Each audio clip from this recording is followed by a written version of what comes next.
Hello all of you out there, and in today's video I'm going to share with you the top 10 most elite Arc Dinos.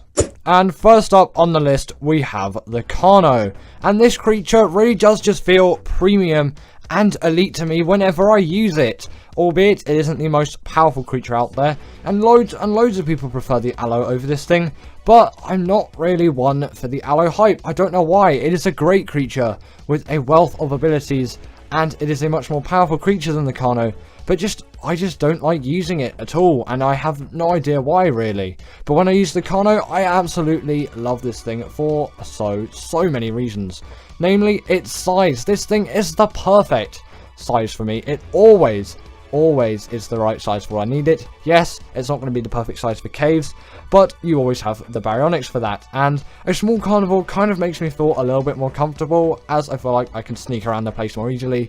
But I'm not a PvP player, so that isn't really essential to me. And also I do like the speed and the stamina that the Carno has too, which some other Carnos lack. Other carnivores lack, not other Carnos. Well, it depends on the level, really. But the Aloe, again, it does have great stamina too, and maybe faster than the Aloe. I don't know why I love the Carno so much, but I do know why. But I don't really know why I don't like the Aloe at all. But either way, this thing also does have a really great bleed ability, which works in its favour, and it deals a heck of a lot of damage. It is really worth to get Carno someday, but if you're more of an Aloe person, then go with the Aloe, I guess, but I can never really like that creature, and I don't really know why. Next up, we got the Theory, and this creature has to be included on the list. Like, the Tickle Chicken is one of the most essential harvesting dinos in the game. It just has to be here. It is a great gatherer of fiber, wood, thatch, berries, all of that it is great at, and it is also really great at harvesting meat as well, as it is one of the few herbivores which can actually harvest meat, which kind of doesn't really make sense as it's a herbivore, but you know, we'll just go along with it. Its claws are really ones to be scared about, which isn't really in reference to what I was saying. I don't really know what my train of thought was there. Either way, its claws are obviously where all of its damage is going to come from, and its saddle is unlocked at level 69.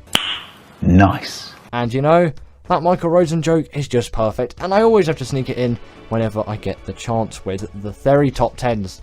And yeah, the Theory also has another great use on the island. This thing is an extremely useful creature for the dragon boss fight.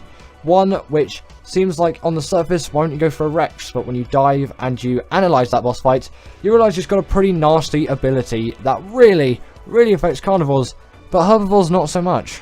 Next up, we have the Snow Owl, and this creature just has to be on the list. It has so many great uses that I can't discount it, and it definitely has that very premium feel, and it feels like you're being treated right and on top of the world, really. Albeit this isn't the most powerful creature out there, but I don't really get that premium feel out of the most powerful creatures. As with creatures like the Giga, this stamina is abysmal, and I kind of feel like I've been scammed a little bit. The Giga is still a great creature, I'm not saying it's rubbish, I just don't really get any kind of premium feel from it. Whereas the Snow Owl, this creature is just absolutely great when it comes to controlling this thing, which is, in my opinion, an essential part of a creature. If its controls are just awful and feel awful, you're not really going to like using that creature, but it's just so satisfying to glide around and use all of its abilities. For example, that heat-seeking ability. Not too useful for PvE players, unless you're obviously searching for a small tame or a creature which has gone missing of sorts. But on the PvP scenarios, this is a lot more useful, as you can track down some players if they try to raid your base, or if you think they are trying to raid your base. Also, you want to level up loads of stamina on these things, as they heal really quickly, obviously, when they have enough stamina, because that's an ability where they have, which you've seen there, they will essentially just freeze all the creatures around them in a radius, and then boom, like that, they heal up, which is actually slightly better than the Daedon's healing ability in some cases, unless there's just loads of enemy creatures around in your near proximity, as you're also going to be healing up those. But if you're healing up a wild creature, which you're trying to tame, as you've just chucked loads of Trancaros into it, and it's about to die, that's a really useful PvE scenario for it. Now, I talked about the Barry earlier, and the Barry just has to be on this list. This is probably the best caving creature, next to the Shadowmane in my opinion. That is another great caving creature. but I still always go back to the Barry, probably mainly for nostalgia reasons, as you could say so many things which are better about the Shadowmane than the Baryonyx, especially when it comes to mobility. But still, the Baryonyx is a very mobile creature, and for its day, when it came out, this was it was just the best at caving. And sadly, it's been overtaken by creatures like the Shadowmane, but I still use this thing for some reason, because nostalgia's a big thing in my Arc playing. I know I'm not the most efficient player. Some people will get angry at me for that, but I just love the nostalgia around this creature. But it is still definitely a very, very useful one to this day, which many people use, again, for that caving. But why is it so good for caving? Mainly, obviously, because its size, and the fact that for its size, it deals a really nice amount of damage, and has a good enough health stat to keep up with it, as you don't need the biggest health ball for cave runs, as you're probably not going to be in there for that long. And if you press right click too, these things will do a spin attack, which can stun creatures up to the size of a Megalodon, and it is a good shout if you want to do some underwater caves too, due to that ability obviously. Speaking of the Shadowmane, we do have the Shadowmane next, and I have to put this thing higher than the Barry. Like, I love the Barry so much, but for everything else apart from caving, the Shadowmane just has such a premium and elite feel to it. If the Xboxes were to sell the 360 Elites again, the Shadowmane would definitely be the chosen creature over something like the Baryonyx. Again, its mobility and its controls, they just feel so smooth. Like, just look how high this thing can jump. It's absolutely insane. These things can travel immense distances, and for land creatures, it's insane. And if this came out on Ark the Island in 2015, people would have been so shocked. But, you know, Gen 2 is a really OP map, and it isn't just great in the skies as well, it feels amazing in the water too. Don't take that out of context. I plead you not to take that sentence out of context. But their only real downside is obviously the fact that the taming method is absolutely awful, or at least it is to me, but, you know, a lot of people agree with that statement. Right, next up we have the Reaper. Obviously the Reaper Queen, no, the Reaper King, not the Reaper Queen. What am I talking about? You can't tame Reaper Queens, you can tame Reaper Kings, but for some reason I made the Spearer with a Reaper Queen. Don't ask why. If you spotted that, well done. You can effectively identify a Reaper Queen apart from a Reaper King. But either way, the point still stands, it is still a Reaper of sorts. Obviously, no Reaper Queen tames, that doesn't exist. Reaper King tames. In terms of their taming method though, it is definitely one which somehow feels premium, even though it is one of the most annoying taming methods in the game probably, and there's so many steps to it. But once you do it, and while you're doing it, you just feel like you're on top of the world, as long as it's going well. If it's going awful, then the premium experience is not there.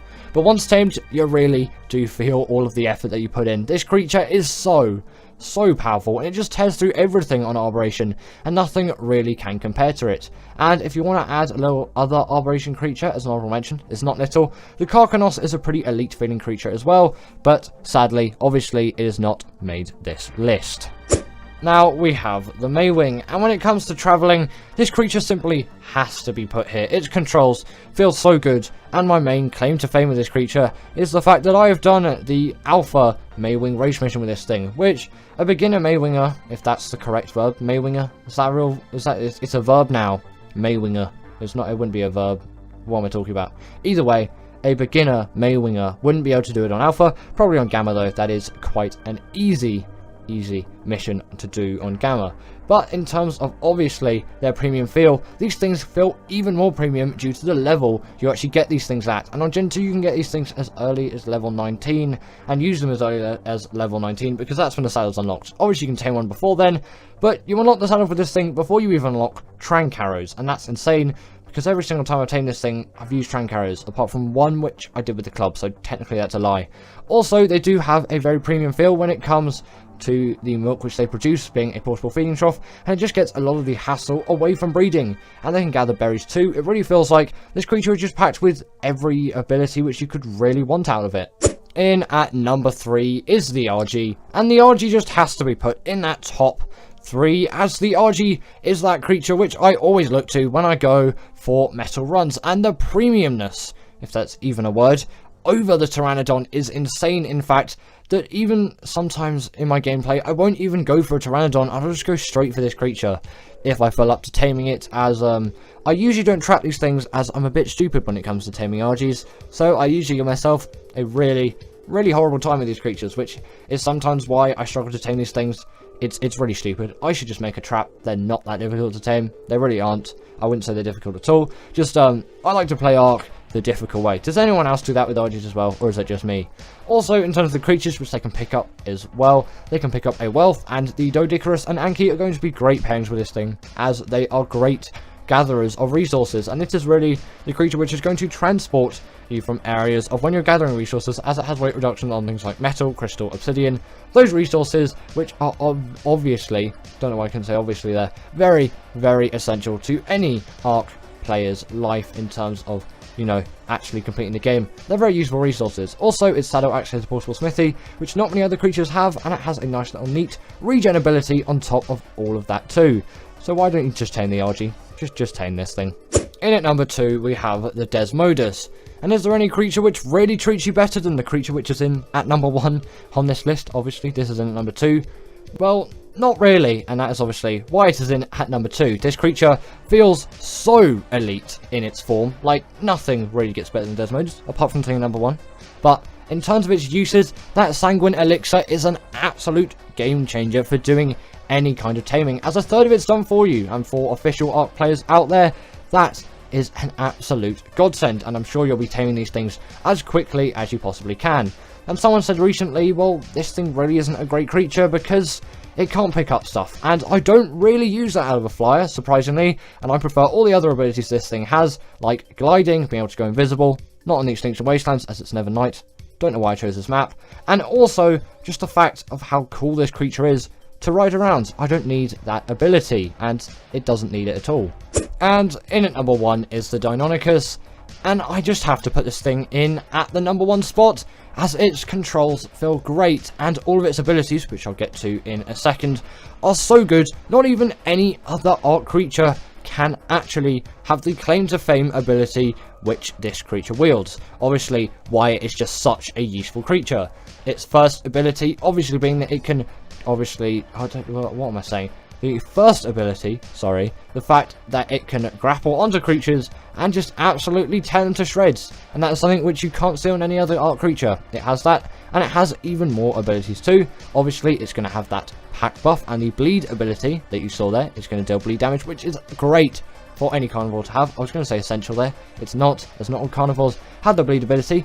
Doesn't really make sense when you think about it, but it is very, very nice, and its main claim to fame is it can deal that on bosses too, which no other Ark creature, as far as my knowledge goes, can do. Comment me down below if I'm wrong, but I'm pretty sure there's no other creature. Either way, this is one of the best boss creatures out there, and you have to try it, especially with that pack buff. They are great in packs, and with that bleed, man, these creatures are insane. And they're also really good at parkour as well, and their controls feel really nice when you get them right, and I'm not the best Deinonychus parkourer, if that's even the right word for it, as I'm a bit rusty. I haven't really practiced with these things a lot in recent times, but definitely tame yourself a Deinonychus. In at number 10, we have the Spino, and this is a creature which I think is an extremely underrated one, and it often gets forgotten about in most lists of some great Ark carnivores. And I know this isn't a great Ark carnivores list, this is the best late game island tames. Doesn't also mean that they have to be tamed in the late game. I am slightly twisting the definitions around a bit, but there's only really one creature which kind of falls into that slot, because it's technically really a mid-game creature. But there are so many creatures you can include on this list, but the Spino, in my opinion, had to be one of them. It is extremely mobile, obviously spawns on the island, that is a requirement for it to be on the best late game, the island tames. They do have to spawn on the map, and the fact with its mobility that allows it to spin 360 degrees on the spot, like, the Rex couldn't do that. Like, nothing could make the Rex do that. And also, they're really great in the water as well, and they have the hydration buff. And someone said recently that I actually said the Spinos had the bleed ability. If I ever said that, I am sorry, I didn't mean it. They do not have the bleed ability, but Rexes don't have the bleed ability either, so, you know. And actually, overall, these things do a little bit more damage than Rexes. And back in the day, like 2016, 2015 Ark, they were seen as more powerful than Rexes. Like, the Spino was just a bigger, more powerful carnivore, whereas the Rexes kind of taken all of the scene nowadays, and these things are pretty much forgotten about. And they can even go on their hind legs too. That was part of the TLC update that they had at some point, allowing them to deal even more damage. And they're really great carnivores, so I simply had to include them on this list, and I really hope that you agree with me on this one. Next up, we've got the Giga, and since this is an extinction, I can't put these things so high on the list, as for the islands, you simply don't need this kind of creature, but I have to put it on here. Come on, the best late games of the island in terms of tames, the Giga, the Tiny Tim, has to be on here. It's an absolute beast, packing loads of damage. But the reason why I say you don't need it is it isn't allowed into boss fights on the island. The Rex is pretty much as powerful as you can get, really, for boss creatures on the island. And I know that's a really, really huge generalization, but you know, we'll just go along with it. Either way, the Giga can't be allowed into boss fights, so it has no boss use. If this was Extinction, however, I'll put these things so high on the list. Like, man, they are so useful on that map. But they are still useful for gathering resources on the island, like hide and meat and all of that. And they're just really fun to ride on, to be honest. That's another great benefit. They are huge.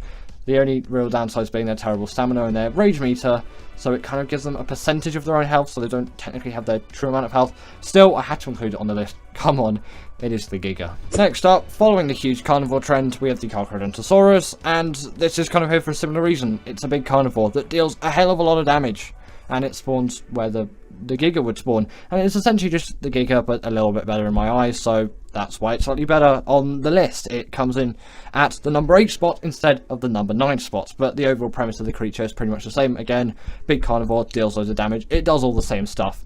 Yes, it has a blood rage, which allows it to do more damage than the Giga when full, and it doesn't have a rage meter, so it has its full health rather than the percentage of its health, and on top of that, its stamina isn't the most atrocious thing you've ever seen.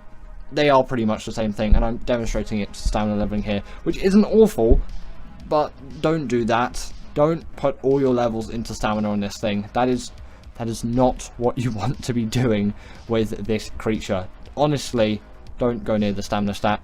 Just leave it as it is. It is alright. It is fine. It is so much better than the Gigas. But if you really need it, get a stamina mutation. And although I would advise you tame one of these things on Ragnarok, they can still be tamed on the island. And I do have a taming guide video if you want to check that out. If I remember, there'll be a card at the top of the video. If not, there'll be nothing. Right, in at number 7, we have got the Rhino Gnather, and I had to put this thing here. Come on, this thing can literally pick up Rexes. It does have to be warranted as one of the best late game the island creatures. And what a late game creature this is. Honestly, it's absurd, like its tame method and all of that. It only spawns on the island under Lost Island, actually.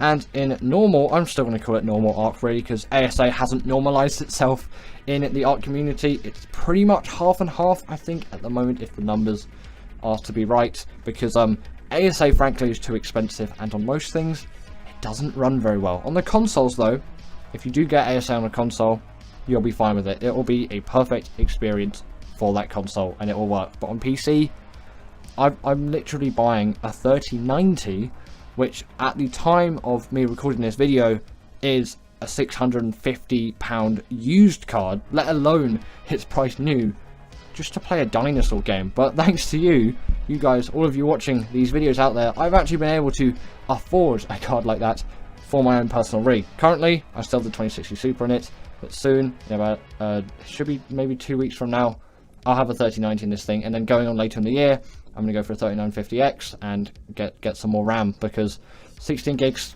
isn't really enough anymore, especially for ASA. It does actually recommend 32 gigs of the stuff. Also, if you noticed here, I've been, with the B-roll, I should have said, sorry, cancel my last point there. I've got technology stuff in my mind. Either way, the B-roll there has been showing you how to tame one, which is from my video of how to tame one. Again, if I remember, I will leave a card. If not, there won't be a card there, and you just have to look up Rhino Gnather. But the same method for the Rhino Gnather is pretty much an exact copy of the Reaper taming method, so if you know that, then you'll be fine. But there's just a couple of extra steps. But it's not too complicated, but definitely is a late game tame, because you're going to need a lot of resources for it, especially if you want 100% effectiveness. Next up, we've got the Utyranus, and this creature is one of those tames where I just, like, I don't feel right if I have not tamed this thing on the island, and it's so essential for any kind of boss fights. I had to put it on this list. It has to be here, okay? This is the Utyranus. It gives that buff to all of your creatures with the Courage Roar in the boss fight, and paired with a Daedon, it really does work. Although, I found the Daedon isn't the most essential nowadays, and actually I have done quite a few things without the Daedon. I've just paid more attention and put my health into my Rexes or whatever boss creature I'm using. I admit a Daedon is helpful, so that is why I'm giving it a small mention here, although it is not making this list of the best late game Arctames. And actually, towards the late game, it does become a lot more boss orientated, and you'll see that with the next 4 or so creatures. But actually, the creature in at number 1 is not boss orientated at all, and I wonder if you can guess it. If you do guess it before the number 1 slot, then put a time pin down from when you actually guessed what that creature is. Right, now in at number 5 is the Baryonyx. Almost couldn't say 5 there. And luckily, now we have got all my personal life out of the way and all my tech life out of the way. We can now focus more on the dinosaurs, as I'm sure you don't need a full lecture right now on my life story. Either way, the Baryonyx is a pretty easy tame for it to be making this list, and it is the second easiest, I would say, on the list. The creature in at number 1, I'm going to give you another clue there, is... No, it is the easiest tame. The second easiest tame is at number 1. It's a very simple knockout tame, spawns in the swamp biome. I think you can find it in some other places as well. Definitely can, not just in the swamp biome, but if you really want to guarantee finding one, just head there. Make sure to avoid swamp fever. Either way, they're the best caving creature on the island, which is why I put them in this list. And they have a right click spin attack which can stun creatures up to the size of a Megalodon, which makes them pretty useful for underwater caves as well. I know you can use Sarcos and Basilos and all of that, but for me the Barry does everything, and that is why I use it. Apart from the Ice Patch of the Skylord, that cave is far too tiny for pretty much any creature to fit in, unless you have a dung beetle for caving for some reason. Next up, we've got the Megatherium, and this is here for the chitin gathering, but mainly because of its insanity against the Broodmother boss fight on the island, and obviously that is why it has made the list, and that is why it is here. It is the best creature on the island for defeating the Broodmother, as it sort of gets a rage buff, you could kind of call it, not in the case of what the Giga has, or... It's very similar to the Carcharodontosaurus's Blood Rage, although doesn't really involve blood, and a sort of alpha buff glow to it, and essentially once it's killed an insect, it will deal absurd damage to just everything, and I think there's a 500 second time or something like that. But considering the Broodmother constantly spawns spider minions at you, pretty stupid of it, I know, they will constantly replenish that buff, so that buff will always be active, and in the presence of a duty buffing them even further, you have yourself a pretty insane army against insects, as I think it gives them damage, and then obviously some damage reduction on top of that as well. And again, you're going to get a lot of chitin from that Broodmother boss fight, so I guess if you want loads of chitin instead of going to the insect cave, just do the Gamma Broodmother a lot, or you can do the Alpha Broodmother or the Beta one. It doesn't really matter. Any Broodmother stage will work perfectly with this thing. No issues at all. They are the go-to for the Broodmother, which is obviously why I've had to put them on this list. And in a second you'll see what that buff looks like, and you know, maybe you can see what I mean by it looks alpha buff like. In at number 3 we have the Theory, and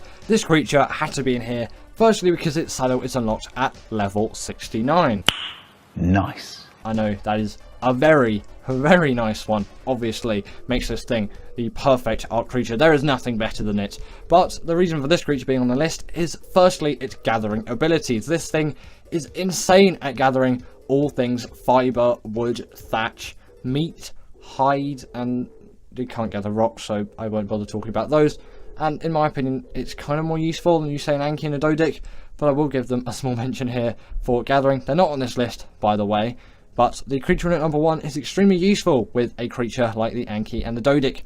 Have you got it yet? Have you not? Either way, the other use for this creature is that it is the best creature on the island for the dragon boss fight. The only downside being it's a herbivore, so for it to heal quickly, you will need sweet vegetable cake. This is where I would say a Daedon is very necessary to make sure these things stay alive during the boss fight, as then they can actually heal up quite quickly and effectively because they don't have the ease of meat. The sweet vegetable cake is particularly expensive, and you probably can't get thousands and thousands of it just like you would get thousands and thousands of meat. But the reason why they're so good at the dragon boss fight is the dragon has a particular buff or debuff for carnivores with its inflamed fire buff, whereas this thing's a herbivore, so it doesn't get that. In at number 2 we have the Rex, and I had to include this thing on the list. I'm not going to put it in at the number 1. By now you probably should be able to tell where's in the number 1 spot. Again, comment down that time code once you've figured out what the number 1 creature is.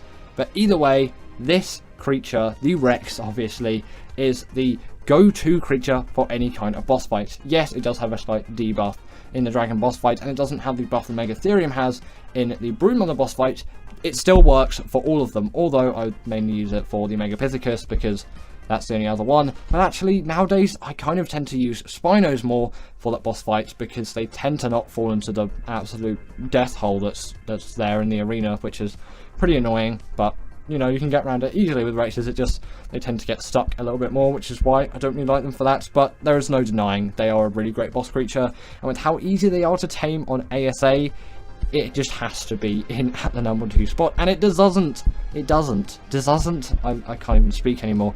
Either way, it doesn't deserve any less, in my opinion, or any more. But before we get into the number 1 spots, just a quick honorable mentions. The Aloe is a pretty good boss creature. The Megalosaurus does definitely pack a punch as well. Creatures like the Sarco are pretty great water tames, although maybe not in the late game. You could still say they do definitely pack a punch. The Basilo is a great option for underwater caving in the late stages of the game, and a creature like a Thyla is always very nice to hand. But let's get into the tame in at number 1. In at number 1, we have the Argentavis. Have you guessed it now, by the way? 1433 should be the latest that you've guessed what this creature is. Either way, this, in my opinion, is the best Arc late game tame for the island. It is just such a useful flyer for travelling from A to B. With Cryopod, you can travel with any creatures which you want, and it is always my go-to flyer. And if flyer speed leveling was still a thing, then maybe I would go for a Quetz, but they are so slow, and also I still prefer the RG in a lot of ways. Although it can't pick up as much as a Quetzal, it is faster than the Quetzal, and it has weight reduction on many resources like metal, crystal, and obsidian, making it a go-to for all of that metal farming. And metal is an essential resource in Arc Ready. To actually complete it, you'll want at least some flat gear, and you'll probably want a pump action shotgun, and obviously metal tools so you can make your gathering process as efficient as possible. And when paired with an Anki and a Dodic, you have yourself an even better creature. And they are so easy to tame, that's how they're being unlocked at level 68. Yes, just one off the perfect level, at least I'm pretty sure it's 68. It's either 68 or 62. It is somewhere in the 60 range, but before level 69, obviously. But yes, in my opinion, the RG is the best. Its saddle also acts as a portable smithy, and it has a really nice regen buff too. You really can't live on the island without an RG, in my opinion. 5 best tanks. And just before we get into it, make sure to like and subscribe, as it really helps the channel. In at number 5 is the gas bags. Now, if you haven't played Ark before, you may not expect this thing to be an absolute tank beast, considering how cute and fluffy it looks. But actually, the reason why it is such a good tank is actually that fluffiness. The gas that it creates is the reason why this thing is a great tank. Once it inhales the air, it has an insane amount of damage and torpor reduction, which makes it really good for doing any kind of tanking, as damage reduction is the main thing that you're looking for, as turrets do an insane amount of damage, and you need to compensate for that with buffs like damage reduction and obviously a high health stat. If you did want more gas to fly around though, you will level up stamina, but if you are creating a tank here, you're definitely just really going to be leveling health and maybe a little bit into melee, but the gas bags really isn't putting up a fight in the melee department. Also, if you are trying to control this thing to get this thing around, it is a bit of a pain until you actually know how to control it. And when I was recording the B-roll for this video, I was not controlling the gas bags well at all. My controlling for this thing is absolutely rubbish. I'm still terrible at it, but I'm sure once you put a bit of practice into it, it will be fine. It's actually quite similar to the Maywing. When Genesis Part 2 first came out, I was really bad at controlling the Maywing, but I actually ended up not being too bad at it after a couple hours of practice. And yes, you can see here, I definitely needed a couple of extra hours of practice. But the thing is, that doesn't really matter if you are using it as a tank. You're just going to be cryopodding it out and then simply sending it in to the fields of turrets and then healing it up again with something like a Daedon or a Snow Owl. I actually ended up so out of control that I was above the map. If I was on a different map, I probably could have easily died here. Also, be careful of fall damage. In at number 4 is the carb enemies. Now you probably definitely expected this thing to be on the list, but you may ask, why is this higher than the gas bags? And that's partly because it is a lot more accessible and easier to tame than the gas bags. The gas bags is also locked behind a paywall, which is extinction. Obviously every Ark creature is behind a paywall because the game itself costs money, but if you just buy Ark by itself, you will get the carb enemies, but you will not get access to the gas bags. Also, the carb enemies is actually an insanely good tank. This thing actually does have a little bit more damage reduction and torpor reduction than something like the gas bags, and it doesn't rely on the gas being inflated as well. That is all of the time. Also, the carb enemies is a lot more easy to transport than the gas bags, as I can actually control this thing. I still can't control the gas bags, no matter how much I try, but the carb enemies is really simple. And also, if you're doing any kind of raiding of underwater caves as well, these things aren't a bad option, as these things are actually good swimmers, and they don't even have an oxygen stat, so these things aren't going to drown underwater.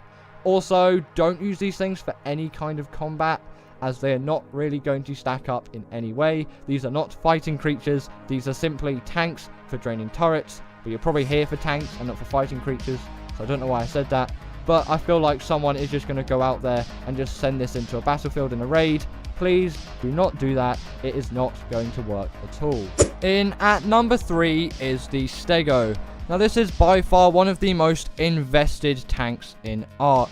This thing really has been coded into the game to be a tank after the TLC update came out, as this thing has 3 types of plates now. It has the sharpened plate, which is great for dealing melee damage and berry harvesting. Then it has the hardened plate, which is what you will use for doing any kind of turret soaking. And there is also, on top of that, the heavy plate, which is good for harvesting things like wood. So if you're in the strange situation when you were doing some turret soaking and you wanted to harvest wood, you could switch over and harvest some wood, or maybe switch over to the sharpened plate and harvest berries. Either way, in the kind of turret soaking scenario, you are going to be using the hardened plate for all of your endeavors. And also, these things do have a special ability which no other tank on this list has. It has protection for the rider as well, which means when the turret hits, you are going to have some damage reduction on your player as well, which means you are much less likely to actually be killed in a raid scenario. But don't raid bases underwater with a Stego. These things are the slowest on land, and they're even slower in water. Don't even try to attempt that. These are mainly for land raids only, and they really do excel at it. In at number 2 is the Reaper. Now you may not think that these are absolutely fantastic tanks, but you would be wrong. These things are absolutely insane tank creatures, and these things are really great for turret soaking. Also, the keen-eyed among you may realize this is a Reaper Queen and not a Reaper King. You are going to be using a Reaper King. You can't tame Reaper Queens, it's just I force tamed one for the use of B-roll here, as I couldn't be bothered to type in a command to spawn the Reaper King, because I spawned right next to a Reaper Queen. Also, since the launch of Genesis Part 2, these things haven't been easier to tame, and Raz Clark actually does have a really good guide on how to tame these things really quickly. They can even be your first tame on Genesis Part 2, as they don't even need a saddle for you to ride it. They just are a bit of a pain to tame if you don't know what you're doing. But apart from soaking, these things also deal an insane amount of melee damage, which means you can quickly escape from any situation. It's just I didn't escape from this one quick enough, as I ended with about 7 Reapers all over me. Luckily, I did still manage to escape though, as these things are very quick and agile. These things are definitely not slow creatures and can get out of any difficult scenario. And finally, in at number 1 is the Golem. You definitely expected this thing to be on the list if you clicked on a top 5 Ark tanks video. You can already tell how much of a tank this thing is just simply by its appearance. It is literally a big hunk of rocks, and yes, it definitely does take to the fullest that damage reduction ability. Just sadly, unlike the Stego, there is still no protection for the rider. Also, sorry about the saddle not being on the Rock Golem at the time of the B-roll. You're just going to have to deal with my slightly floaty player character. And you can also really see how much damage these things do by how quickly I absolutely decimated this Deathworm. If you didn't know, deathworms are absolutely insane beasts, which are known for being very tough to kill, and the fact that I kill one in about 10 seconds really does show the rock golem's power. But this thing definitely is a very difficult tame, and you should not underestimate it. You tame this thing by literally shooting cannons at this thing's face, and then once it's knocked out, it is pretty simple. Just feed it stones or sulfur. So thank you to my wonderful patrons Ekaterina Puchkova, Karina Thorne, Dominic Maciejuski, and Ethan Tapia, who have all supported me through Patreon or through YouTube memberships. If you want to join this list, then go join Patreon or YouTube members, but thanks to all of these guys.